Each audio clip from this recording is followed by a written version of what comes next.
السلام علیکم ورحمۃ اللہ وبرکاتہ نحمده ونصلي على رسوله الكريم اما بعد الحمد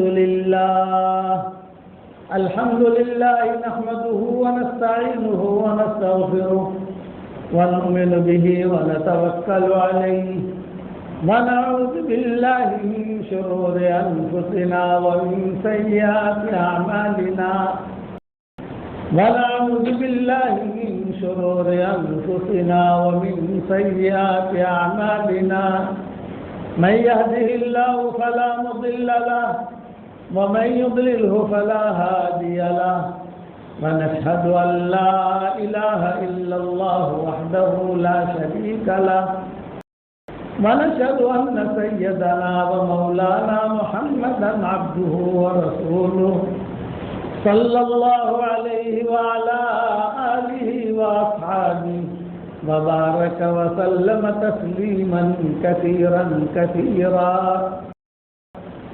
أما بعد فأعوذ بالله من الشيطان الرجيم بسم الله الرحمن الرحيم يا أيها الذين آمنوا توبوا إلى الله توبة نصوحا عسى ربكم أن يكفر عنكم سيئاتكم ويدخلكم جنات تجري من تحتها الأنهار يوم لا يخزي الله النبي والذين آمنوا معه نورهم يسعى بين أيديهم وبأيمانهم يقولون ربنا أتمم لنا نورنا واغفر لنا إنك على كل شيء قدير صدق اللہ العظیم. قابل احترام بھائیو، دوستو، بزرگوں، ایک بات یہ ذہن میں رکھنا کہ اللہ کا ایک قانون ہے اور یہ قانون اللہ تعالیٰ نے قرآن میں بیان کیا ہے. إِذْ يَعْلَمِ اللَّهُ فِي قُلُوبِكُمْ خَيْرًا يُؤْتِكُمْ خَيْرًا. اللہ تمہارے دلوں میں دیکھیں گے خیر ہے تو اللہ آپ کو خیر دیں گے. کہاں سے دیں گے یہ مت پوچھو، ہم دیں گے، یہ وعدہ ہے اللہ کا. جس کے دل میں خیر ہوتی ہے تو خیر اس کو ڈھونڈتے ڈھونڈتے آتی ہے، اور جس کے دل میں خیر نہیں ہوتی تو وہ خیر آنے کے بعد جو محروم رہتا ہے. اس لیے اصل معاملہ ہے اللہ کا، کہ آدمی اپنا معاملہ اللہ کے ساتھ کلیئر رکھے. یہ نہیں دیکھے کہ دنیا والے کیا کہیں گے، وہ مولوی صاحب کیا کہیں گے، وہ ساتھی کیا کہے گا. نہ، آپ اپنا معاملہ اللہ کے ساتھ کلیئر رکھو تو اللہ تعالیٰ آپ کو ہر جگہ کامیاب کرے گا. اللہ تعالیٰ ہدایت کو پھیلائے گا. میرے والد صاحب رحمۃ اللہ علیہ اور ہم ایک اخیری ان کا حج تھا تو میں ابا کو لے کر حرم شریف میں داخل ہو رہا تھا. ظہر کی نماز کا وقت تھا تو حرم شریف جو ہے وہ کچاکچ بھرا ہوا، ایک ہی جگہ نہیں، مدینہ منورہ ایک ہی فل. ابا کی معذوری، میں تو اس وقت جوان تھا، ابا جو ہے معذوری میں چل رہے تھے.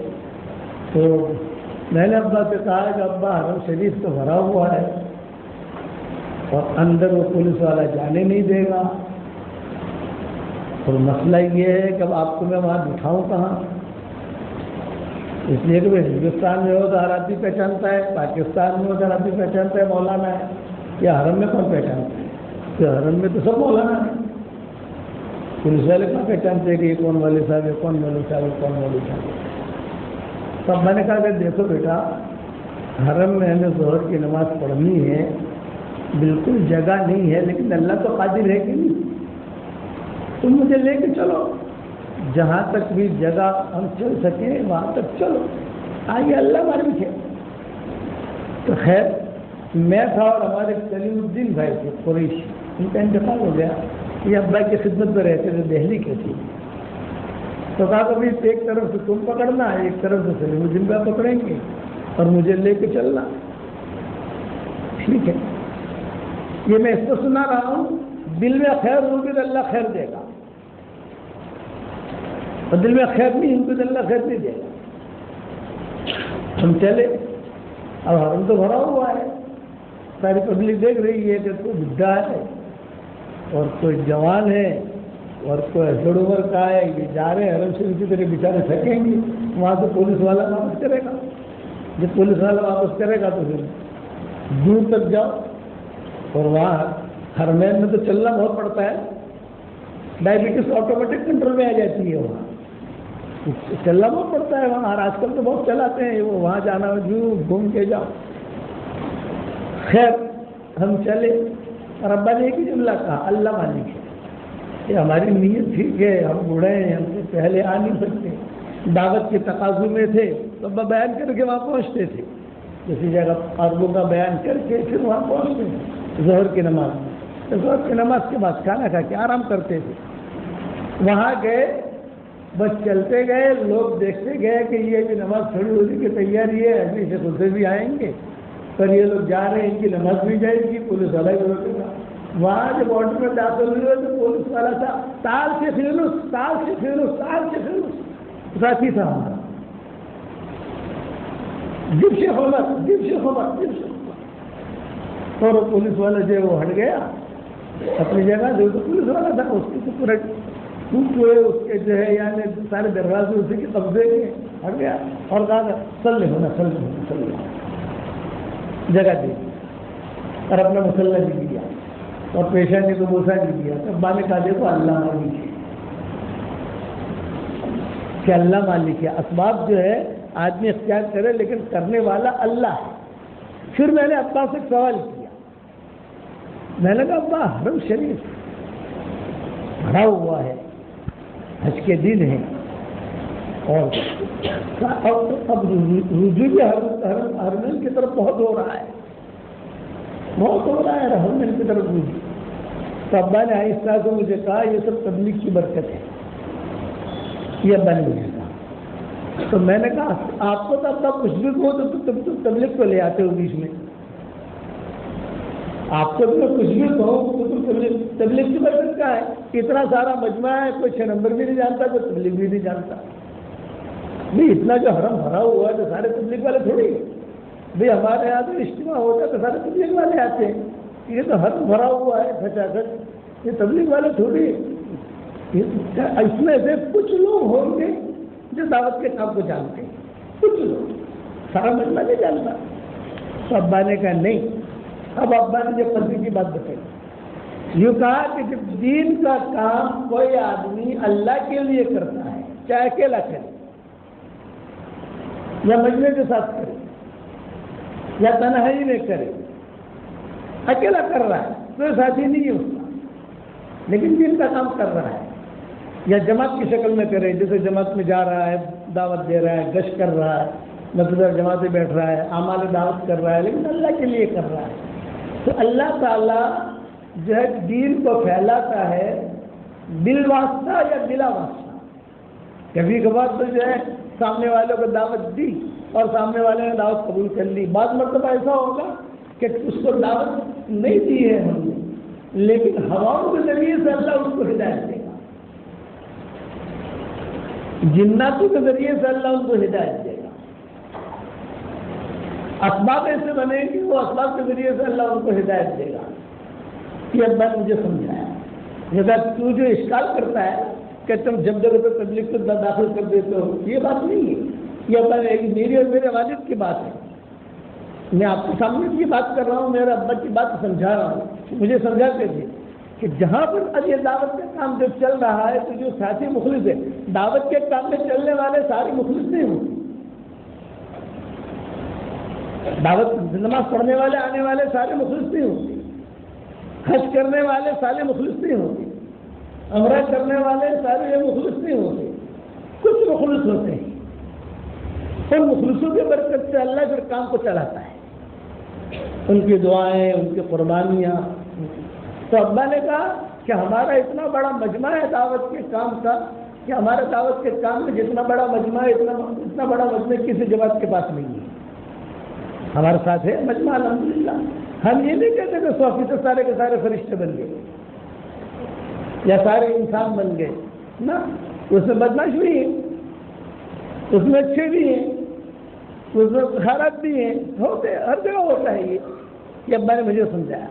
لیکن جو مخلصین ہوتے ہیں وہ اثر انداز ہوتے ہیں، ان کے اخلاق کی وجہ سے اللہ تعالیٰ دین پھیلاتا ہے بالواسطہ بلا واسطہ.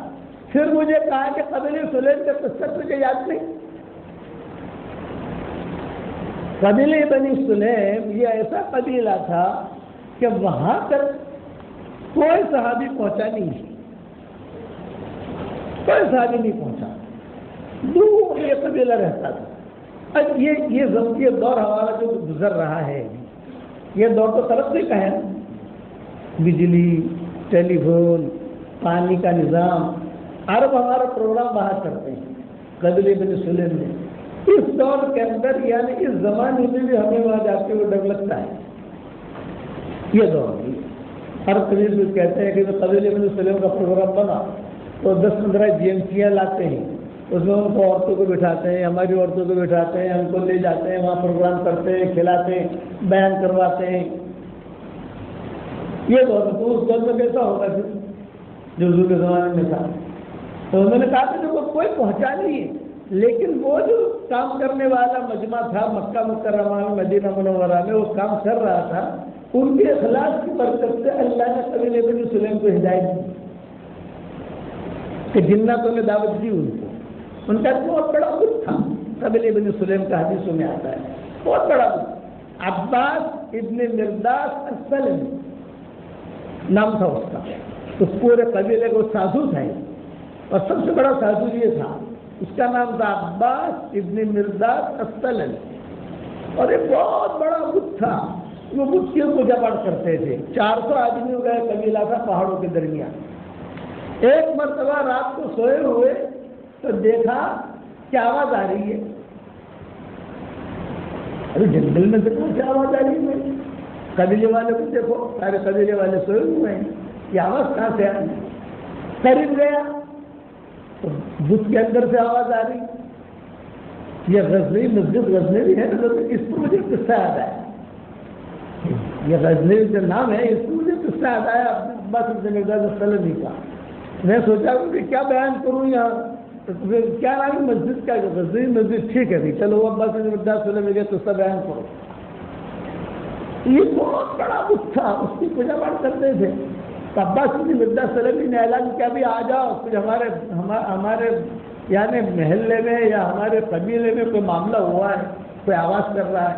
قریب گئے تو بت جو تھا ان کو اسلام کی دعوت دے رہا تھا، اشعار پڑھ رہا تھا. بت قل للقبیلۃ من سلیم کلھا، قل للقبیلۃ من سلیم کلھا، خلق الانیس وعاش اہل المسجد.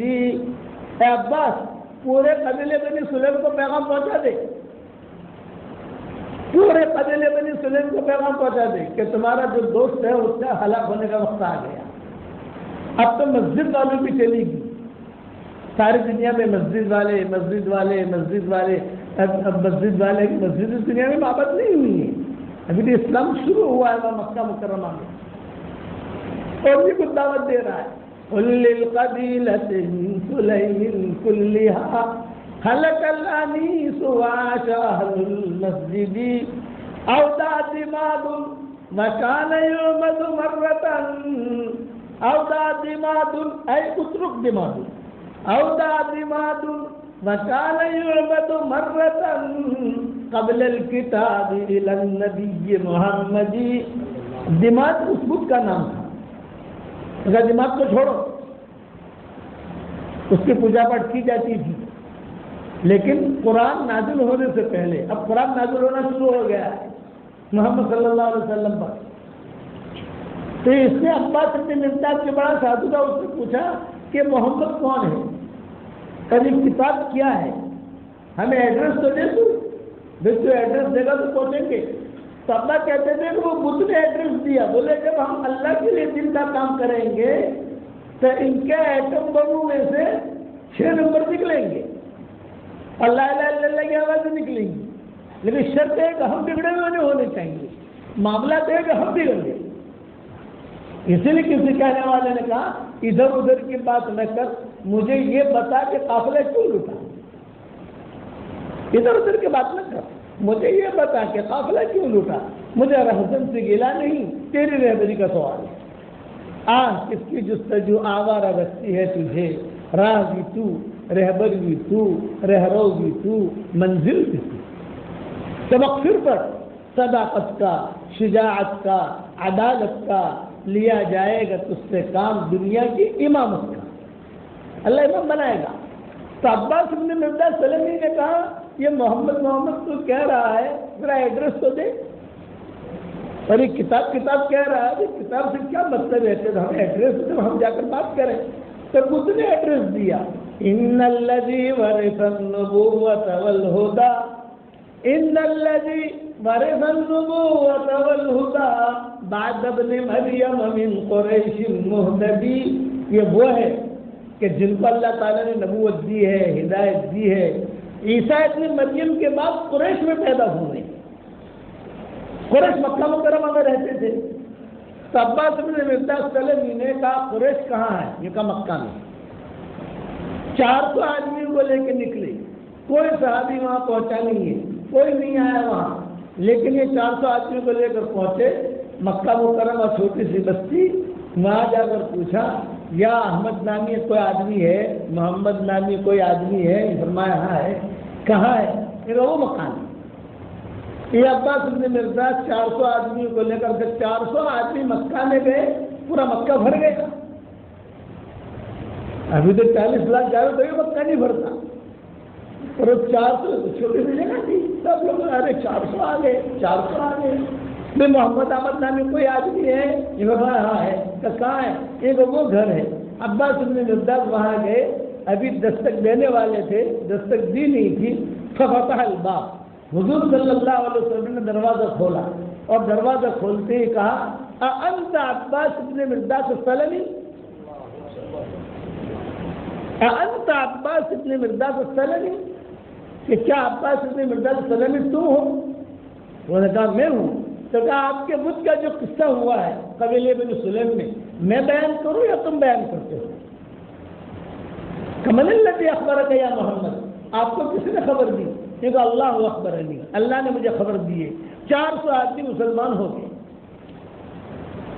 تو ہمیشہ یاد رکھنا، دین کا کام اللہ کے لیے اگر ہم کریں گے، کسی ایک کو بھی کلمہ سکھائیں گے، کسی ایک کو بھی قرآن سکھائیں گے، تو وہ ایک نہیں ہے، وہ ایک آدمی ایک نہیں ہے۔ جیسے ہم بریانی بتاتے ہیں، ایک دیا سے بھی ہم جلاتے ہیں تو ایک دیا سے نہیں ہوتی، اس سے جو ہے بہت بڑا کام ہوتا ہے۔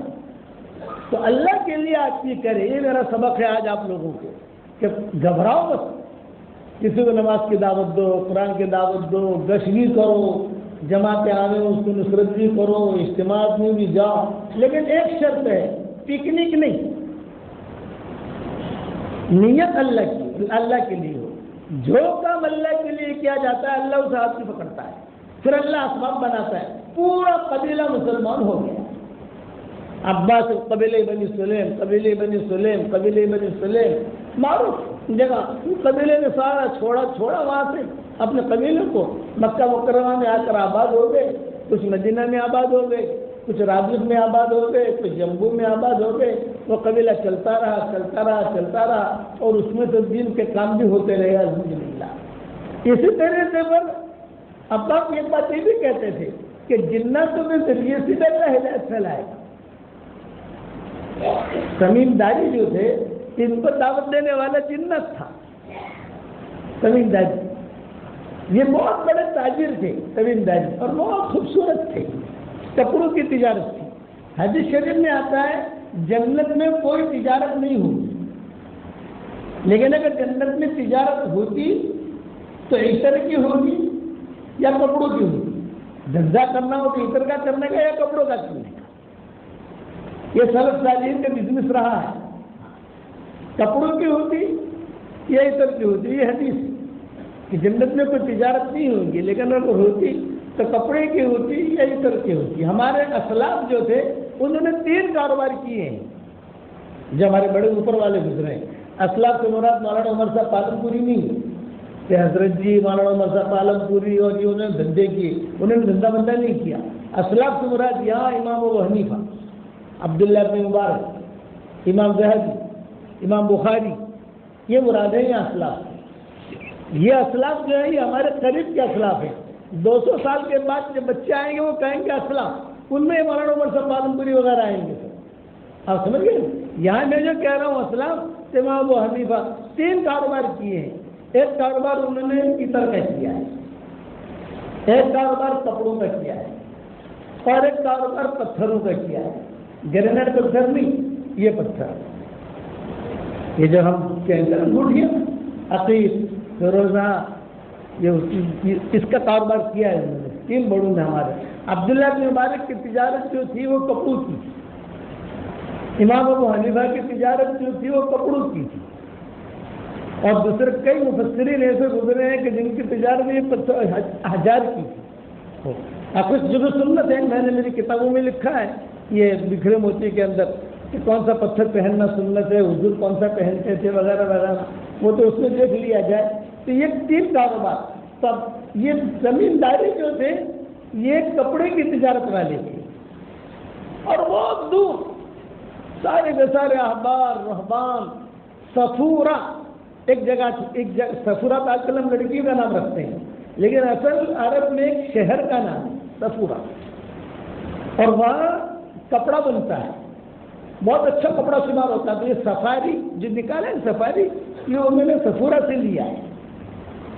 یہ سفر کی بات میں وجود میں آیا ہے. شروع سے صفوریہ کہتے ہیں، صفوریہ کہ جاتے تھے تمیمداری وہاں کپڑے کی تجارت کے لیے. تو تمیمداری خود کہتے تھے کہ میں گیا، میں وہاں جا کر، اچھا کوئی ہوٹل وغیرہ تو نہیں ہوتے تھے، کسی جگہ پہاڑ کے نیچے یا کسی جگہ جا کر ٹھہر جاتے تھے. تو اس زمانے میں ترتیب یہ ہوتی تھی کہ ابھی میں یہاں ٹھہر رہا ہوں، سو رہا ہوں، اے اس وادی کے جناتو مجھے ستانا مت، ایسا کہتے تھے زمانے جاہلیت میں. اے اس وادی کے جناتو مجھے ستانا مت، مجھے سونے دینا، یہ کہہ کر وہ سو جاتے تھے. زمانے سے تمیمداری جاتے تھے، وہاں سوتے تھے، تجارت کرتے تھے، تجارت کر کے اپنا کپڑا خرید کر اپنے گاؤں میں لاتے تھے، بیچتے تھے، پھر واپس آتے تھے. یہ ترتیب تھی. تو تمیمداری کہتے تھے کہ میں گیا اور جناتوں کو میں نے سلام بھی کیا، اور میں نے کہا کہ دیکھو میں یہاں آیا ہوں مہمان بن کر، دھندے کے لیے آیا ہوں، مجھے ستانا مت. تو جناتوں نے کوئی جواب تو دیا نہیں. میں سو گیا، ستا آ رہا تھا. جب سویا تو جنات آئے اور انہوں نے میرا انگوٹھا پکڑا، اور انگوٹھا پکڑ کر جو ہے ہلایا. جب ہلایا انگوٹھا پکڑ کر تو میری آنکھ کھلی. میری آنکھ کھلی تو میں نے دیکھا تو کوئی نہیں. اب جنگل بیابان میں پریشان ہو گیا، کہہ دیا یا تو کوئی بھی نظر نہیں آتا. اگر پھر سو گیا، پھر سویا تو پھر انہوں نے انگوٹھا پکڑا اور میرا انگوٹھا ہلایا. تو میں نے کہا بھائی اگر تم جن ہو تو مجھے بتاؤ، میں اکیلا ہوں یہاں جنگل میں، میرے پاس پیسے ہیں، پیسے چاہیے تو پیسے لے لو، کھانا چاہیے تو کھانا لے لو. تو جنات آئے اور انہوں نے کہا ہمیں پیسے نہیں چاہیے، ہم تیری تشکیل کر رہے ہیں کہ تم مدینہ منورہ جا، وہاں اللہ کا نبی آیا ہے، ان کا نام محمد احمد ہے. تو تمیمداری کہتے تھے مجھے کسی صحابی نے دعوت نہیں دی. جب صحابی آیا ہو میرے پاس، میں جنگل میں تھا، جنتوں نے مجھے دعوت دی مدینہ جا. بس اب میں نے کہا مدینہ کیسے جاؤں، میں تو تجارت کے لیے آیا ہوں، سارا میرا دھندا. بولے جب تک تو یہاں سے مدینہ نہیں جائیں گے تجھے سونے نہیں دیں گے، مدینہ جا. دادا گیری والی تشکیل، مدینہ جا. تو تمیمداری کہتے تھے کہ اب اس زمانے میں راہب بہت ہوتے تھے، رہبان راہب بہت ہوتے تھے. قسطی سیدھیے جتنے بھی یہود نصارہ ہیں، ان کے بڑے بڑے جو پادری تھے، تو ایک بہت بڑا پادری تھا. تمیمداری کہتے تھے کہ میں اس کے پاس گیا اور میں اس کے پاس جا کر کہا کہ ایسا معاملہ ہے، سالوں سے میں تجارت کرتا ہوں، سالوں سے آتا ہوں، کوئی مجھے چھیڑتا نہیں ہے، آتا ہوں چلا جاتا ہوں، لیکن یہ جنات مجھے پریشان کر رہے. تو راہب نے کہا وہ ٹھیک کہہ رہے ہیں. حضرت محمد صلی اللہ علیہ وسلم تشریف لے آئے اور تو جا مدینہ، اور تجھے جانا ہی پڑے گا، تیرا راستہ ایڈریس دیکھ لیا ہے انہوں نے، اب تجھے چھوڑیں گے نہیں، وہ مدینہ پہنچائے بغیر تجھے چھوڑیں گے نہیں. تجھے چھیڑا ہے نا تو تجھے چھوڑیں گے نہیں، اسے تو عزت کے ساتھ یہاں سے تو وہی نکل جاتا مدینہ. اچھا اب وہ راہب نے تو مجھے مدینہ کا ایڈریس بتا دیا تو مدینہ جا. اب میں بڑا پریشان. پھر میں نے بیٹھ کر میں سوچا کہ یار کیا کروں. ابھی وہاں جا کر سوؤں گا کہ جنت آ کر سونے نہیں دیں گی. مدینہ جاؤں گا تو مدینہ منورہ کے قریب تو ہے نہیں کہ آدھے گھنٹے میں پہنچ جاؤ. 4 مہینے لگیں گے پیدل چلوں گا. ہمارا سفر ہوا ہے اس پٹری پر بہت چلے. مدینہ منورہ، پھر خیبر، پھر یہ تمہارا معلّہ، پھر مدائن صالح اور معاج کی بستیاں، پھر تبوک، پھر یہ شام، پھر جارڈن اور اہل کہف، یہ تمہارا یہ فلسطین جب زوالیں چل رہی ہیں. یہاں ہم نے بہت گشت کی ہے وہاں پر. تو اور ابا کہتے تھے کہ وہاں گشت کرنا چاہیے، بارک نہ حولہ ہے وہاں، ہم نے برکت رکھی ہے وہاں. تو وہ رستے میں معلوم ہے سارے شام تک کے آخر تک ہم نے گشت کیے. بہت لمبا سفر. تمیم داری کہتے تھے میں نے ارادہ کر لیا. دیکھو کوئی آدمی پہنچا نہیں ہے ان کے پاس، لیکن اللہ اسباب بنا رہا ہے. اگر آپ لوگ دین کا کام اللہ کے لیے کرو گے، تنہائی میں بیٹھ کر بھی سوچو گے نا تو بھی اللہ آپ کی مدد کرے گا. دور ہے منزل مقصود مگر ہے تو صحیح. دور ہے منزل مقصود مگر ہے تو صحیح. راہ کٹ جائے گی تو عزم سفر پیدا کر. یہ ہمارا واٹس ایپ کا سبق شروع ہوا. میں سوچتا تھا اتنا بڑا مجمع ہے مسلمانوں کا، ہر آدمی تبلیغ میں تو نکلتا نہیں، ہر آدمی 3 چلہ دیتا نہیں، ہر آدمی چلے میں نکلتا نہیں، ہر آدمی اجتماعات میں آتا نہیں. محدود لوگ آتے ہیں، محدود لوگ نکلتے ہیں. اتنے بڑے مجمع کا کیا ہوگا؟ ہوائی جہاز میں کام کرنے والی لڑکیاں ہیں، میگ میں کام کرنے والی لڑکیاں ہیں جو مسلمان ہیں، مسلمان تو ہے. تو میں نے سوچا یہ اللہ تعالیٰ نے واٹس ایپ کے ذریعے سے اللہ نے مجھے کہا. میری ایک بیٹی نے کہا کہ ابو جی آپ جو ہے اس طریقے سے بات کرو. مدینہ منورہ میں مجھے کہا آپ یوں کرو، یہ بٹن دباؤ، یہ بٹن دباؤ، یہ بٹن دباؤ. بٹن دبایا، میرے بات ہو گئی، فری میں بات ہو گئی. میں نے کہا بھی دین کے کام کے لیے بہت اچھا ہے. تو میں نے گروپ بنایا صرف میرے بیٹے بیٹیوں کا. ایک بیٹی میری ساؤتھ افریقہ میں، ایک بیٹی جدہ میں، ایک بیٹی یہاں، ایک بیٹا وہاں، ایک بیٹا وہاں. میں نے کہا بھی اب ان کو دین کی بات سمجھانی ہے تو کیسے سمجھانے بھی. تو ہم نے چھوٹا سا گروپ بنایا، فیملی گروپ. اس میں روزانہ ایک حدیث کا بیان کر لیتا تھا. وہ بیان کر لیتا تھا، چلتے چلتے آج اللہ تعالیٰ نے سر دنیا میں پہنچا دیا. تو کرنے والا اللہ ہے. تمیم داری کہتے تھے کرنے والا اللہ ہے. آپ کو میں یہ کہتا ہوں کہ اللہ ہی کرتے ہیں. کبھی مایوس مت ہونا. ہماری شریعت میں مایوسی نام کی کوئی منزل نہیں ہے. مایوس ہو جاؤ نہ. تمیم داری کہتے تھے کہ میں نے ارادہ کر لیا کہ چلو مدینہ جانا ہے. اکیلا کروں یا کسی کو ساتھ لوں؟ پہلے کسی کو ساتھ کیسے لوں؟ میں اکیلا ہی جاتا ہوں، میرے پاس پیسے تھے. ارادہ کیا تو دل میں یہ بات آئی کہ اتنے بڑے دربار میں جا رہا ہوں، اللہ کے نبی کے پاس جا رہا ہوں، کچھ ہدیہ لے کر جاؤں. تو دمشق کے بازار میں گیا اور دمشق کے بازار میں جا کر میں نے کہا کیا خریدوں. زیتون لے لوں کیونکہ وہاں زیتون بہت ہوتے ہیں شام میں. شام کا جو نام ہے نا ہمارے حضور صلی اللہ علیہ وسلم فرماتے تھے شام. تو شام سے مراد جارڈن بھی ہوتا تھا. جارڈن، یہ سیریا، دمشق، بیت المقدس، اسی طریقے سے مصر کا کچھ حصہ، اس سب کو شام کہتے تھے. فلسطین. اس ہماری شریعت میں شام کا جو حدیث میں نام آئے گا اس سے سارا پٹا مراد ہے. تو باتیں الگ الگ حکومتیں ہوں گی. تو میں نے کہا کہ بھائی یہاں کا زیتون مشہور ہے تو حضور صلی اللہ علیہ وسلم کے لیے میں زیتون لے جاؤں. لیکن بعد میں سوچا کہ زیتون کو پھل لوں گا جاتے جاتے خراب ہو جائیں گے. لمبا سفر ہے، 4 مہینے میں پہنچوں گا، 5 مہینے میں پہنچوں گا. پھر دل میں آیا کہ ارے ہاں یار ایک دکان پر گیا تو خوبصورت قسم کی لالٹینیں تھی. لالٹینیں سمجھتے ہو نا، فانوس کہتے ہیں. بہت اچھی چھوٹے بڑے. ارے میں نے کہا یار یہ بہت اچھا ہے. تو میں نے 5 6 7 خرید لی. پیسہ تو تھا میرے پاس. وہ دکاندار بہت ہوشیار تھا، یہودی تھا. اس نے کہا جی یہ تو بہت قیمتی چیز تم لے جا رہے ہو، کہاں لے جا رہے ہو؟ یہ فرمایا بھی میں جا رہا ہوں مدینہ. یہ سر وہاں ایک اللہ کا نبی آیا ہے. تو میں نے سوچا کہ میں اس کو جا کر ہدیہ دوں گا. جیسا آدمی ہو ویسا ہدیہ دینا چاہیے. تو اتنا بڑا آدمی ہے، اللہ کا نبی ہے، تو میں اس کو ہدیہ پیش کرو. تو اس نے کہا کہ ٹھیک ہے آپ نے پھر تو اچھی چیز خریدی ہے لیکن بغیر تیل کے جلے گا نہیں, تو تیل بھی لینا پڑے گا آپ کو. اس نے کہا نہیں تو دھندے کی فکر میں ہے, میں تیل وہاں سے لے لوں گا یار, تو دھندے کی فکر میں ہے. اس کا مطلب یہ وہی ہو جائے گا کہ دھندا تیل کا بھی دھندا ہو جائے گا. ابھی تیل تو وہاں مدینہ سے خرید لوں گا, وہاں مدینہ میں کہیں نہ کہیں تیل تو ملتا ہوگا. یہ کہہ کر تمیم داری کہتے تھے کہ میں نے سامان پیک کیا اور اپنی اٹھنی پر بیٹھا اور مدینہ کا سفر شروع کیا. اب مدینہ منورہ کا جب سفر شروع کیا تو کوئی یعنی لوکیشن تو تھا نہیں, آپ سمجھے نا, لوکیشن موکلو کیا چھوٹے میں تو لوکیشن پر آتے سفر کرے, وہ تو تاروں پہ دیکھ کے چلتے تھے اس زمانے میں. اور جیسے جیسے کسی نے بتایا تو بولے کہ وہ جنات جنہوں نے مجھے میری تشکیل کی تھی وہی لوگ 24 گھنٹے میں ایک مرتبہ فروٹ لے کر آتے تھے, کھانا لے کر آتے تھے, پانی لے کر آتے تھے اور کہتے تھے کہ ہاں برابر جا رہے ہو, مدینہ جاؤ, مدینہ مدینہ. یعنی مدینہ کے بارڈر تک انہوں نے میرا ساتھ دیا, مدینہ منورہ کے بارڈر تک برابر. ہاں تبوک آیا ہے, اب تبوک سے آگے جاؤ گے تو یہ آئے گا, یہ آئے گا, یہ آئے گا, ایسا کرتے کرتے مجھے مدینہ پہنچا ہے.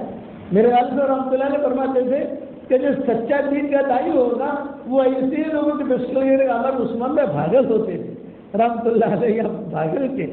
تو وہ کہتے تھے کہ بھاگل میں وہ بیٹھتے تھے بس پالم پور جانے کے لیے, تو لوگ بھاگل سے بیٹھتے تھے وہاں بس میں ان کی تشکیل کرتے تھے.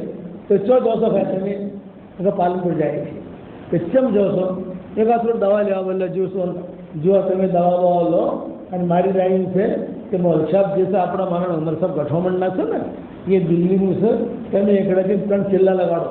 ارے اس میں بھائی کیوں تن چلا لگا دوں, موٹر چلا کیوں لگا دوں, موٹا بہرحال نہیں جو تو دوا دو تمہارا بہرحال میں پکاڑ دے گھیرے تمہیں ٹینشن مت لو. تو عثمان بھائی بھاگل جو ہے وہ بس میں چلتے چلتے ان کی تشکیل کرتے. ارے وہ تھوڑا پیسہ بھی آئی نہیں, ارے کپڑا لگڑا بھی نہ تھے, لگڑا بھی نہ تھے, کپڑا بھی نہ, بس دعائی جائے تو خالی ہاں بھرو. اس میں ٹکٹ کیا تھے, ٹکٹ ایسی جائے. ارے عثمان بھائی بولے نظام الدین کا خبر نہ تھا, کوئی فکر مت کرو, یہ تو وہ آدمی نے فون کری دے تو میں لیوا ہی جائے. ایسی کئی جماعتیں بنائی ہیں انہوں نے. وہ بیچارہ نکلا ہے بیوی کی دوائی کے لیے, اب بیوی کا بھی علاج بھی ہو گیا اور مجھے ان کے اس کے 3 چلے بھی لگوا دیے. پھر وہ جب آتا تھا تو اس میں بھاگل جو کہتے تھے اے تاری بیڈنگ ٹی وی چلا مری جی کی جیوے سے جیوے سے ماشاء اللہ, کیونکہ اللہ میں رسم میں مرے تھوڑے تھے, تھے سیدھے طبیعت کے لیکن تھے وہ شاہ. ہم ان کے ساتھ گئے تھے بنگال اجتماع میں عثمان بھائی کے ساتھ. تو دوسرا طارق میاں جی مہاراج, طارق ظہیر, یہ سب تھے. میں بھی صاحب صاحب بیٹھے کمرے میں ہم سب ٹھہرے ہوئے تھے. تو عثمان بھائی جو ہے جب چائے کا وقت آوے, اے بھائی یہاں چائے آپ بناؤ گے نا, ہاں بھائی دیکھو آپ جو ہے نا بغیر شکر کی چائے بنانا, بغیر شکر, باقی سب کے لیے شکر والی بنانا, میرے لیے بغیر شکر. ٹھیک ہے سر, ٹھیک ہے. اچھا آپ وہ جو بغیر شکر کی چائے لاوے. پھر عثمان بھائی کہ ابھی شکر لانا, شکر پھر شکر منگوا پر شکر ڈالنا. میں نے عثمان بھائی سے کہا عثمان بھائی بغیر شکر نہیں چاہ منگوا ہو سکے ان شکر الگ کیوں منگوا ہو سکے الگ چیز تمہیں نفو تم کرو سر یہ تمہیں کو خبر نہ پڑے. میں نے کہا ہم جاؤ تو کھڑا ہمیں بھی تو ہم کیے تم کرو سر. یہ کوئی جیو پہلی شکر والی چائے کی تو اجتماعی چائے تھا, یہ ہاری سمجھ اور بغیر شکر نہیں کر رہی ہاری پاٹی آپ نے جتنی اچھا میں تو بھاگڑے اتنا ہوشیار سمجھا. انہوں نے مجھے کہا اب ہمیں پتہ نہیں تھا, میں نے ان کو بہت اچھا عطر لگایا تو انہوں نے کہا یوں سنگا ہاں ماشاء اللہ میں نے بہت ترتی ود لگایا ماشاء اللہ. پھر میں نے ان کو سینٹیفک عطر لگایا, ہاں تمہیں وہ اسی جو عثمان بھائی تمہاری کیٹیگری وجہ ہم جو تمہیں ادری ہے خبر تو تھے کہ بھائی مول صاحب منا تو کوئی خبر تھا باؤ نے تبلیغ کی ہو رہا ہے یہ پیدھو جو سے ہیڈو جو ایسے سیدھے تھے. تو وہ جنات جو تھے نا جنات انہوں نے مدینہ کے بارڈر تک ساتھ کیا, ہر وقت نہیں لیکن یہ کہ برابر جا رہا ہوں یہاں تک مدینہ منورہ کے بارڈر میں داخل ہو گیا. اب مدینہ میں جب داخل ہوا تو لوگوں سے میں نے کہا بھئی یہاں محمد احمد نامی کوئی آدمی ہے؟ لوگوں نے کہا ہے. کہاں ہے؟ یہ وہ مسجد ہے، وہاں چلے جاؤ. میں چلا گیا. عصر کی نماز کے بعد پہنچا. تمیمداری مسلمان تو تھے نہیں، اور میرے بال بھی لمبے لمبے، میرے ناخن بھی لمبے لمبے، اور دوسرا کہ غبار پورے بدن پر. اتنا لمبا سفر کر کے آیا. اونٹنی میں نے جو ہے باہر کھڑی کر دی، اور باہر کھڑی کر کے مسجد نبوی میں کونے میں جا کر میں بیٹھ گیا. انصار نے دیکھا، مہاجرین نے دیکھا کہ ہاں کوئی مہمان آیا ہے، کوئی بہت دور سے بیچارہ آیا ہے. وہ لوگ میرے پاس آئے. انہوں نے کہا کہ تمہارے کپڑے بہت خراب ہیں اور تمہارے ناخن بہت بڑے ہوئے ہیں، بھی ناخن کاٹ دو، بال ٹھیک کر دو، تھوڑا سا جو ہے کنگا منگا کر لو اور کپڑے ہمیں دے دو، ہم دھو لیتے ہیں. تمیمداری نے کہا کہ نہیں میں خود کپڑے دھو لوں گا. پانی کی فراوانی تھوڑی تھی، ایک دن زیادہ تو نہیں تھی. تو تمیمداری کہتے ہیں کہ میں بیٹھا ہوا دیکھ رہا تھا، میں پوری مسجد نبوی کو دیکھ رہا تھا اور سارے لوگ مجھے دیکھ رہے تھے کہ کوئی دور سے مسافر آیا ہے. یہاں تک کہ میں نے لوگوں سے پوچھا بھائی یہاں محمد احمد نامی آدمی کوئی ہے؟ بولے ابھی اس کمرے سے آئیں گے وہ مغرب کی نماز پڑھانے کے لیے. مسجد نبوی میں اس وقت میں لائٹیں نہیں جلتی تھی، اندھیرے میں نماز پڑھتے تھے، چراغ نہیں ہوتا تھا. کوئی اندھیرے میں، مغرب بھی اندھیرے میں، عشاء بھی اندھیرے میں، فجر بھی اندھیرے میں، کوئی لائٹ وغیرہ کا کوئی انتظام تھا نہیں. حضور صلی اللہ علیہ وسلم نکلے اور حضور نکلے. میں نے حضور صلی اللہ علیہ وسلم کی طرف دیکھا، صرف دیکھا، اور دیکھتے ہی میرے دل کے اندر اسلام داخل ہو گیا. دیکھتی کہ سچے کا چہرہ ہے، یہ جھوٹے کا چہرہ نہیں. حضور صلی اللہ علیہ وسلم نے نماز پڑھائی. نماز پڑھانے کے بعد حضور بیٹھے تھوڑی دیر. آپ صلی اللہ علیہ وسلم کی عادت تھی کہ فرض نماز پڑھانے کے بعد مسلموں کی طرف متوجہ ہو کر حضور صلی اللہ علیہ وسلم تھوڑی دیر کے لیے بیٹھتے تھے. ہر نماز میں بیٹھتے تھے. ہمارے یہاں تو صرف فجر اور عصر میں بیٹھتے ہیں، لیکن حدیث میں حضور صلی اللہ علیہ وسلم ہر نماز کے بعد جب السلام علیکم رحمۃ اللہ، السلام علیکم رحمۃ اللہ کرتے موڑ کو مسلم کی طرف بیٹھتے کچھ بات پوچھ لیتے. تو حضور صلی اللہ علیہ وسلم بیٹھے. میں آ گیا حضور کے پاس. آپ نے فرمایا بھائی کہاں سے آئے ہو؟ میں آج شام سے آیا ہوں. اچھا ماشاء اللہ، کیوں آئے ہو؟ یہ کہ آج وہ جنات نے تشکیل کی اور تشکیل انہوں نے کی کہ تو جا اور محمد کے ہاتھ میں ہاتھ دے دے، میں مسلمان ہونے آیا ہوں. آپ نے فرمایا ہے نہیں اللہ مبارک، کلمہ پڑھ لو. چلے میں نے کلمہ پڑھ لیا، میں مسلمان ہو گیا. رضی اللہ تعالیٰ عنہ بن گیا. اب میں تھکا ہوا تو تھا، نیند بہت آتی تھی. اب وہ مدینہ کے لوگ جو ہیں کوئی پنیر لے کر آوے، کوئی کھجور لے کر آوے، کوئی روٹی لے کر آوے، کوئی کھجور کا حلوہ لے کر آوے، لو بھی کھا لو، لو بھی کھا لو. کوئی دودھ لے کر آئے. اس زمانے میں دودھ بیچا نہیں جاتا تھا. آج کے ہمارے دور میں تو پانی بھی لوگ بیچتے ہیں اور کھانا بھی بیچتے ہیں. یہ دور ایسا آ گیا کہ کھانا بھی بیچیں گے، پانی بھی بیچیں گے. اس زمانے میں دودھ بھی بیچتے نہیں تھے، فری دیتے تھے. صرف پنیر اور کھجور اسے بیچتے تھے مدینہ منورہ کے اندر. چونکہ میں مدینہ منورہ میں رہتا ہوں تو مجھے وہاں کی ساری عادتوں سے، پرانی چیزوں سے میں واقف ہوں. وہاں جو بوڑھے ہوتے ہیں وہ بتاتے ہیں کہ ہمارے زمانے میں دودھ وغیرہ بکتا نہیں تھا، روٹی بھی نہیں بکاتے، روٹیاں بک رہی ہیں. شیخ شف الناس یبیعون الخبز، جب یہ جو ہے نا روٹیاں بیچ رہے ہیں، خباز ہوتے ہیں نا مدینہ منورہ میں. تو تمیمداری کہتے ہیں کہ لوگوں نے میرا بہت اکرام کیا. میں نے حضور کے پیچھے عشاء پڑھی اندھیرے میں، فجر بھی پڑھی اندھیرے میں. نماز تو سیکھی نہیں تھی، جیسے وہ صحابہ وہ بھی کرتے تھے ویسے میں کرتا تھا. اب دوسرا دن آیا تو میں نے وہ قندیل نکالی، وہ لالٹینیں نکالی، اس کو صاف کیا. صاف کرتے کرتے لوگ آ کر دیکھتے تھے کہ بیچارہ صاف کر رہا ہے. پھر باہر گیا، باہر جا کر کسی دکاندار سے کہا بھی کوئی تیل ہے اس میں جلانا ہے؟ اس میں ہاں تیل ہے. تیل خریدا اور اس کے اندر میں نے تیل ڈالا اور تیل ڈال کر مسجد نبوی میں آیا. اور میرے دل کے اندر یہ تھا کہ میں حضور کو ہدیہ کروں، لیکن بعد میں میرے دل میں یہ آیا کہ حضور کو ہدیہ کرنے کے وجہ اچھا یہ ہے کہ حضور کی مسجد کو ہدیہ کروں، مسجد نبوی کو.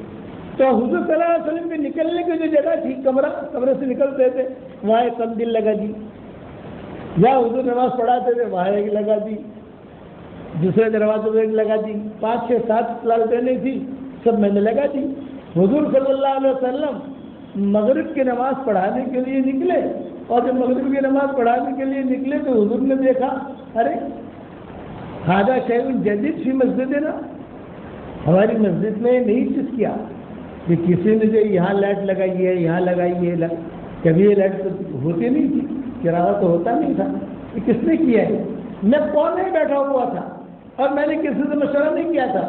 مولانا یوسف رحمۃ اللہ علیہ فرماتے تھے یہ قصہ سنا کر کہ کبھی کبھی کوئی مخلص ہوتا ہے بغیر مشورے کے بھی کام کر لیتا ہے، لیکن اللہ اسے قبول کر دیتا ہے۔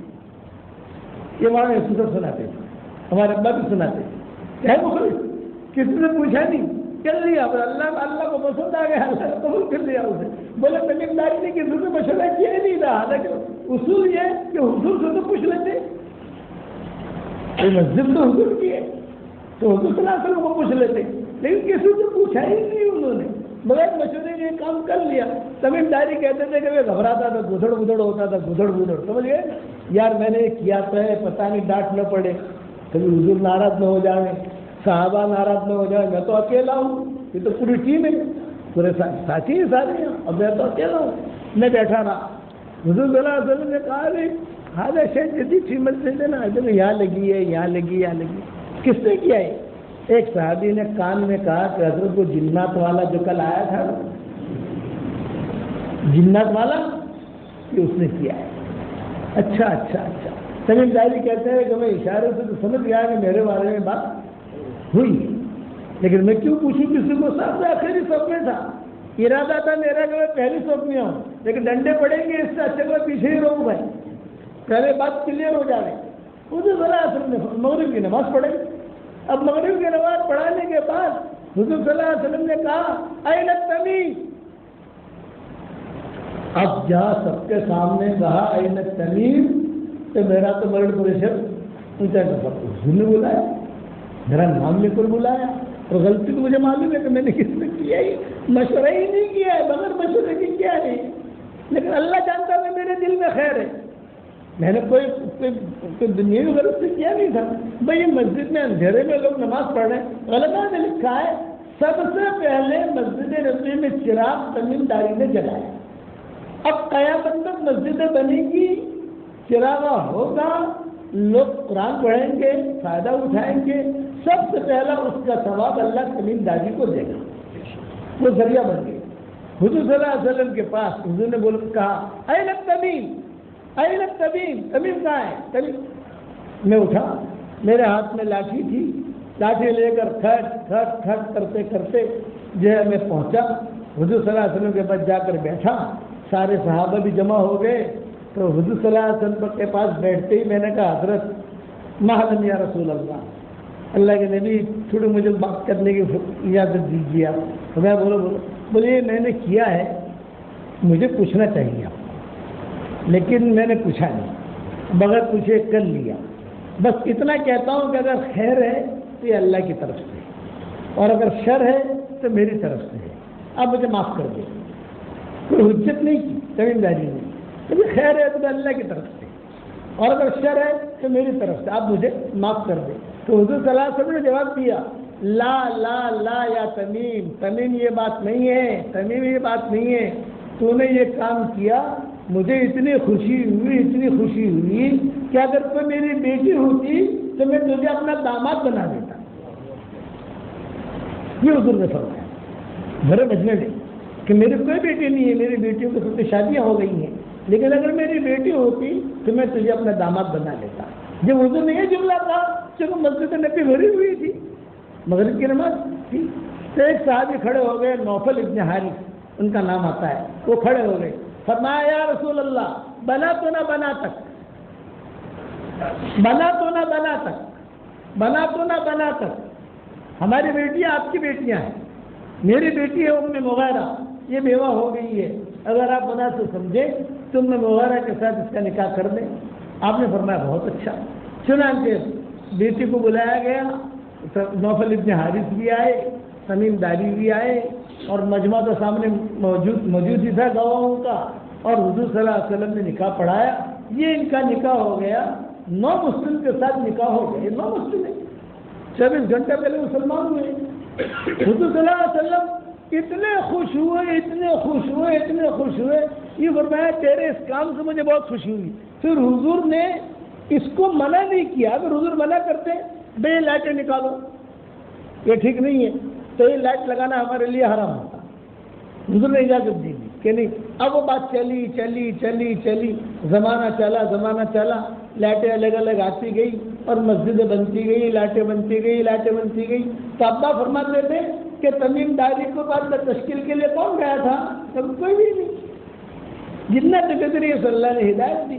پھر ان کا اتنا اونچا مقام بنا تمیم داری کا, بہت خوبصورت تھی. اگر اللہ تعالیٰ آپ کو لڑکا دے تو تمیم نام رکھنا اور جریر نام رکھنا.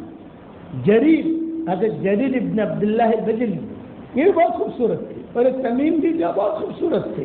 تو تمیم داری ان کا بہت حضور صلی اللہ علیہ وسلم احترام کرتے. سن 8 ہجری کا یہ قصہ ہے. یہ جو قصہ ہوا ہے سن 8 ہجری میں. سیرت میں اگر آپ دیکھو گے سن 8 ہجری لکھو گے تو اس میں تمیم داری کا بھی قصہ آئے گا کہ انہوں نے جو ہے مسجد نبی میں چراغاں کیا. اب یہ تو رہنے والے شام کے تھے, یہاں تو مسلمان ہونے آئے تھے. اب تو بیوی بن گئی, یہاں مال تو تھا ہی ان کے پاس. یہ جوڑا چلا. مدینہ منورہ میں سب سے زیادہ خوشحال یہ جوڑا شمار ہوتا تھا. ام وغیرہ کے ساتھ نکاح ہوا کہ تمیم داری کا ام وغیرہ کا, یہاں تک کہ حضور صلی اللہ علیہ وسلم کا انتقال ہو گیا, یہ زندہ تھے.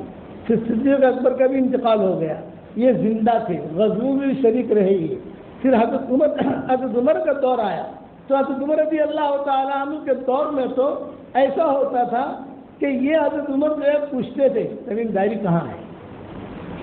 یہ کہیں اگر دیکھو کوئی معاملہ اگر جنات والا ہو تو ایسا ہو نا, اس کو ذرا بلا لینے کا, اس کے 2 سے جنات لو. یہ حضرت عمر کہتے تھے.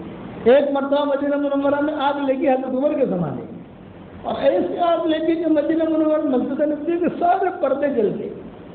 سارے پردے جلا کر گھروں کو بھی اس آگ نے کھا لیا, اور زبر مدینہ مسجد نبوی کو بھی کھا لیا.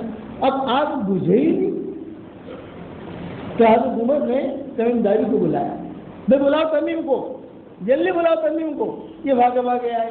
یہ فرمایا دیکھ تمیم یہ آگ لگی ہے اور مدینہ میں پھیل رہی ہے, تیری ذمہ داری ہے اس آگ کو تو بجھا. حضرت میں کیسے بجھاؤں؟ حضرت عمر نے غصے سے کہا یہ وقت تواضع کا نہیں ہے, یہ وقت تواضع کا نہیں ہے, تو اس آگ کو بجھا, دھکا مار. چنانچہ روایتوں میں تمیم داری نے یوں دھکا مارا آپ کو. دھکا مارتے گئے, آگ پیچھے ہوتی گئی, یہاں تک نکل گئی. آگ جو ہے پیچھے ہوتی گئی. صحابہ بھی تمیم داری کے پیچھے جانے لگے. وہاں پر ایک پہاڑ ہے مدینہ منورہ میں, اب بھی ہے وہ پہاڑ. کبھی اللہ جانے کی توفیق دے تو وہاں چلے جانا. وہاں ایک پہاڑ کے اندر وہ آگ چلی گئی. جب آگ چلی گئی تو تمیم داری بھی چلے گئے اندر.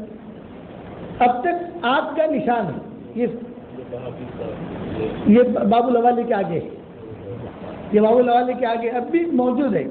کبھی کبھی ساتھ ہم جاتے, ہمارے پروگرام ہوتے ہیں نا قبیلوں میں, جو قبیلے تھے قبیلوں میں عربوں میں ہم جاتے ہیں تو وہاں تو وہ آگ اندر چلی گئی. اب اندر چلی گئی, اب تمیم داری بھی چلے گئے.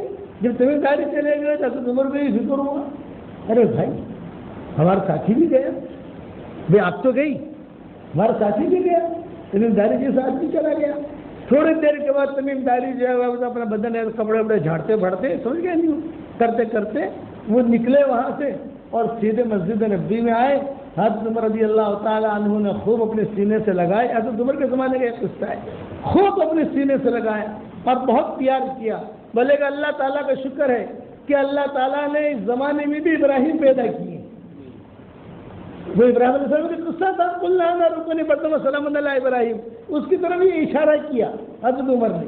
تو ابا یہ فرماتے تھے کہ کیا ہوا, یہ تمیم داری کا قصہ تو نے پڑھا نہیں ہے, میں نے تفصیل سے لکھا ہے میری کتاب بکھری موتی میں کسی جلد کے اندر.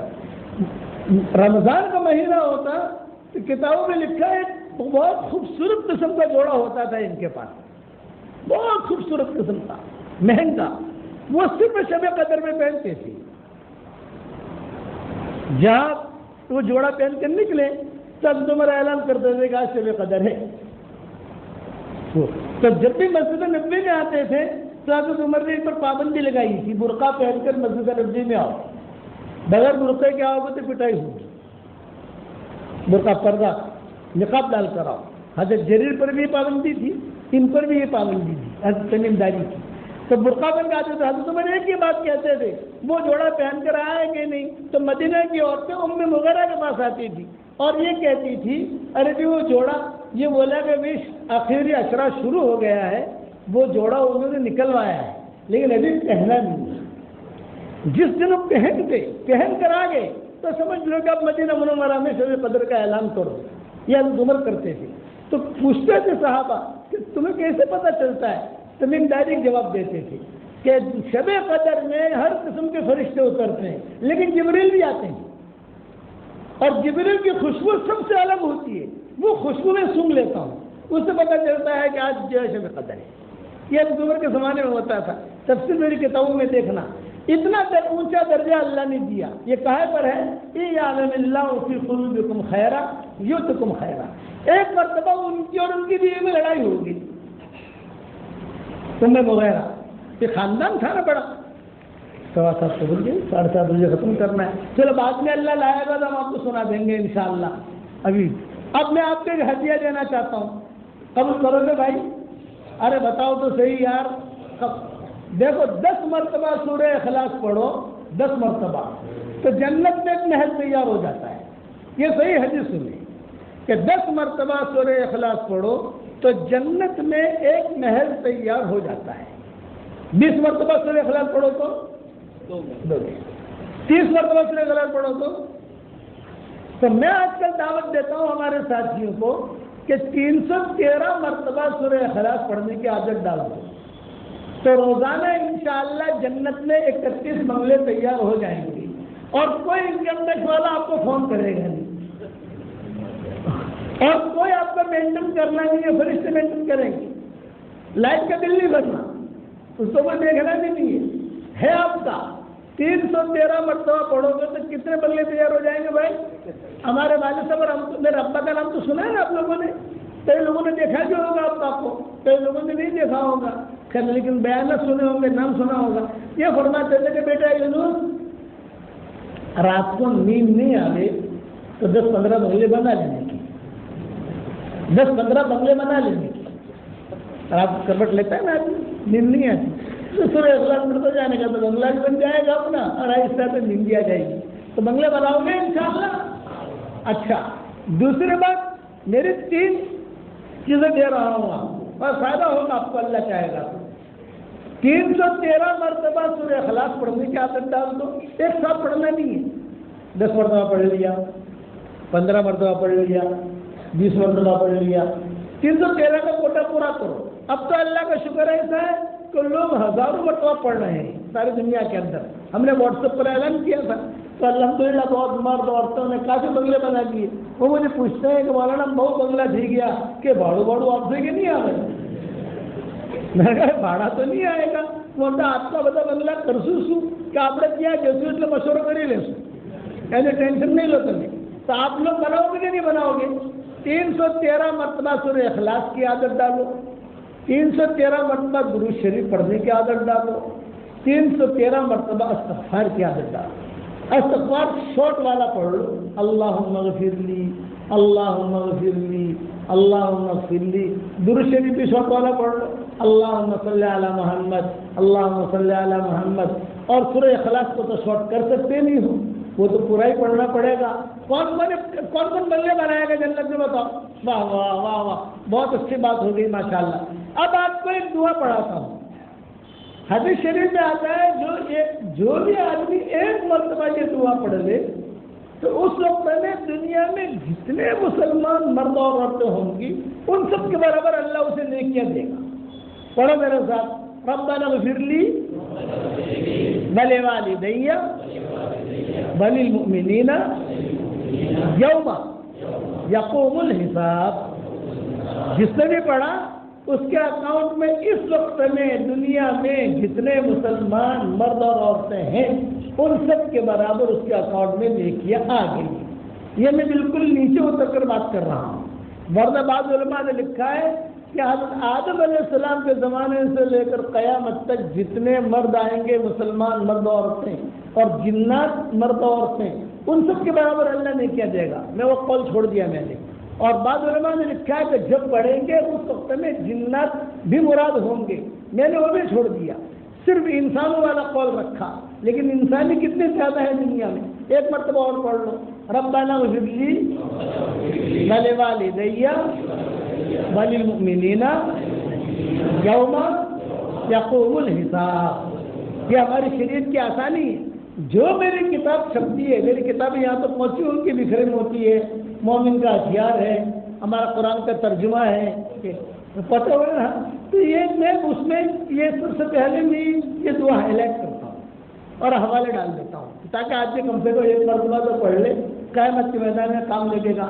اب گناہ بھی معاف کروا لو. ایک مرتبہ حضور صلی اللہ علیہ وسلم بیٹھے ہوئے تھے, ایک بڑے میاں آ گئے اور ایک جملہ کہا, بازنوبا بازنوبا بازنوبا, ہائے میرے گناہ, ہائے میرے گناہ, مر گیا, ہائے میرے گناہ.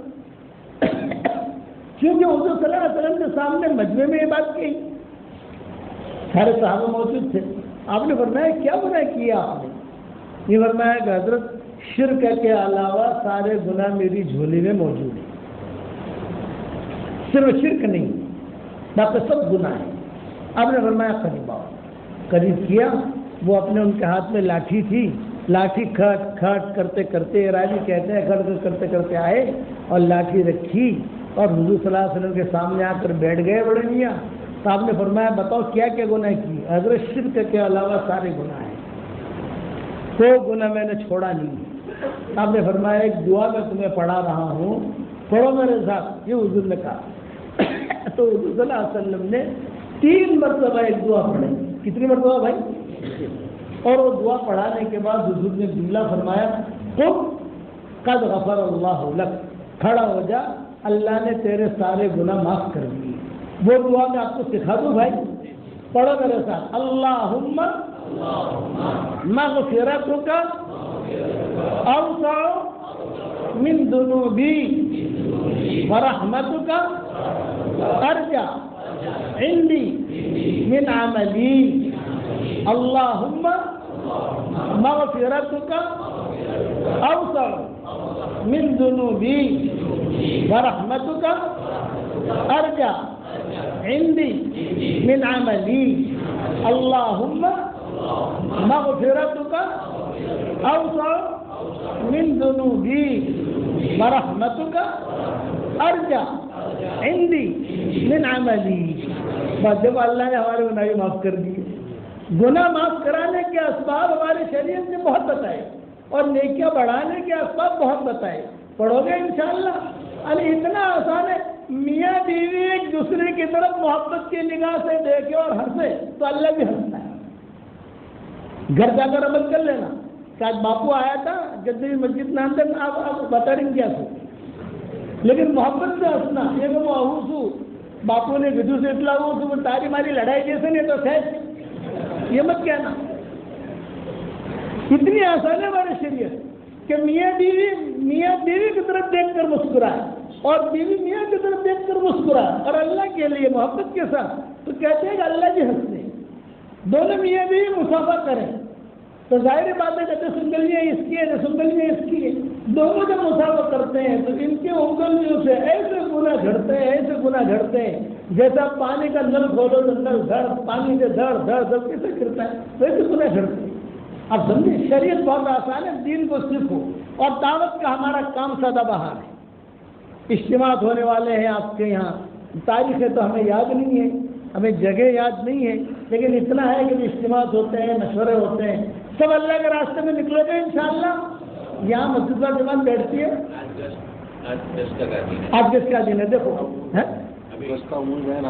اچھا مغرب کے بعد گشت ہوتا ہے. ہاں آج مغرب کا دن. ہاں بہت اچھا کیا. گشت کی پابندی, مسجد کا جماعت میں بیٹھو. میرے والد صاحب رحمۃ اللہ علیہ فرماتے تھے کہ بیٹا یونس مجمع میں کہو کہ اگر اللہ کے مہمان کوئی آوے, یعنی اس زمانے میں آتے تھے ساتھی, اب بھی ہمارے ساتھی نکلتے ہیں, ان کو صرف محبت کے نگاہ سے دیکھو گے بھی تو بھی اللہ ہدایت دے دے گا. علماء کو، اچھے لوگوں کو محبت کی نگاہ سے دیکھو گے تو اللہ ہدایت دے دے گا۔ تو آپ کے یہاں جو اجتماع ہونے والا ہے، کتنی جماعتیں بنائیں گے آپ لوگوں نے؟ کچھ بنائیں گے جماعتیں؟ کیا گیا ساتھی؟ 15 تاریخ جا رہی ہے، ماشاء اللہ۔ 3 چلے کی جماعت ہے کہ نہیں؟ چل رہی ہے، بہت اچھا۔ یعنی جماعت کتنی مسجدیں ہیں آپ کے؟ 2 مسجدیں، دونوں میں کام ہوتا ہے، بہت اچھا۔ 4 مسجد ہے۔ اچھا ماشاء اللہ، سمجھ گیا۔ دیکھو دعوت اور تبلیغ کا کام کرنا ہے، لیکن اب میں ایک شرط لگاتا ہوں کہ دعوت اور تبلیغ کا کام کرو صفات کے ساتھ کرو، کھیل کود نہیں، امانت ہے، صفات کے ساتھ۔ صفات کے ساتھ اگر دعوت تبلیغ کا کام ہم کریں گے تو اس کا فائدہ یہ ہوگا کہ نیکیاں بھی ملے گی، نتیجہ بھی نکلے گا۔ اور اگر بغیر صفات کے کریں گے تو نیکیاں تو ملے گی، نتیجہ نہیں نکلے گا۔ جیسے نماز خشوع خضوع کے ساتھ اگر ہم پڑھیں گے تو نیکیاں بھی ملے گی، نماز کا نتیجہ بھی نکلے گا۔ اسی طرح سے دعوت تبلیغ کا کام کرو۔ اور ایک نصیحت یاد رکھنا، زبان کا میٹھا بول جو لوگوں کے دلوں کو جوڑ دے یہ کروڑوں نسلوں پر بھاری ہے، اور زبان کا کڑوا بول جو لوگوں کے دلوں کو توڑ دے یہ کروڑوں گناہوں پر بھاری ہے۔ تبلیغ میں نکل کر اپنے آپ کو جبریل نہیں سمجھنا۔ میرے والد صاحب رحمۃ اللہ علیہ نظام الدین مرکز میں کہتے تھے کہ آج ہمارے ساتھی ایسے ہیں کہ 3 چلہ لگا دیا وہ اپنے آپ کو جبریل سمجھنے لگا۔ نہ بھائی، آپ 10 چلے لگاؤ گے تو بھی جبریل نہیں بنو گے، بس اللہ کرے انسان بن جانے۔ ایک ساتھی آیا حضرت رحمۃ اللہ علیہ کے پاس، کہا کہ حضرت 3 چلہ جماعت میں جا رہا ہوں، میں حضرت دعا کرو کہ میں جبریل بن کے آؤں۔ حضرت نے کہا ہماری دعوت جبریل بننے کی نہیں ہے، حضرت دعا کرو فرشتہ بن کر آؤں۔ بولے ہماری دعوت فرشتہ بننے کی بھی نہیں ہے، ہماری دعوت تو یہ کہ تو انسان بن کے آنا، تو انسان تو بنو۔ آپ سمجھے میری بات؟ اللہ عمل کرنے کی توفیق عطا فرمائے۔ اللہم لک الحمد کلہ ولک المن کلہ لک الشکر کلہ ولک الملک کلہ لک الخلق کلہ ولک الفضل کلہ والیک یرجع الامر کلہ والیک یصعد الکلم الطیب کلہ۔ اللہم لک الحمد بالاسلام لک الحمد بالایمان لک الحمد بالقرآن لک الحمد حتی ترضى لک الحمد اذا رضیت لک الحمد بعد الرضا۔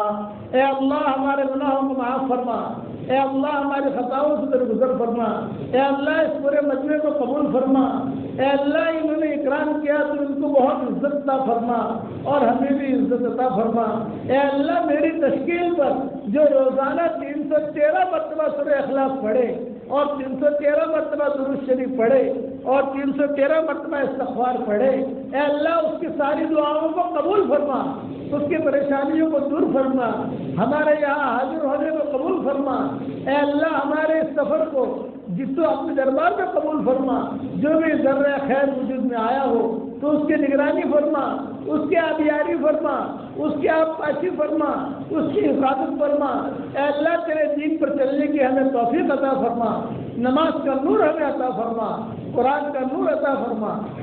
اس امت کو ظالم اور مظلوم بننے سے بچا لے، ہمارے ہونے والے سفروں کو عافیت سے بہت آسان فرما، بے انتہا قبول فرما، قدم قدم پر دستگیری فرما، قدم قدم پر اعانت فرما۔ سفر میں تو ہمارا ساتھی ہو جا، پیچھے رہنے والوں میں ہمارا خلیفہ ہو جا۔ اللہم اجعل ثارنا علی من ظلمنا وانصرنا علی من عادانا ولا تجعل مصیبتنا فی دیننا ولا تجعل الدنیا اکبر ہمنا ولا مبلغ علمنا ولا الی النار مصیرنا۔ اے اللہ جن کے لڑکے اور لڑکیاں شادی کے لائق ہوں، غیر شادی شدہ ہوں، بہترین جوڑوں کا ان کا انتظام فرما۔ اے اللہ جو بے اولاد ہوں ان کو صالح اولاد عطا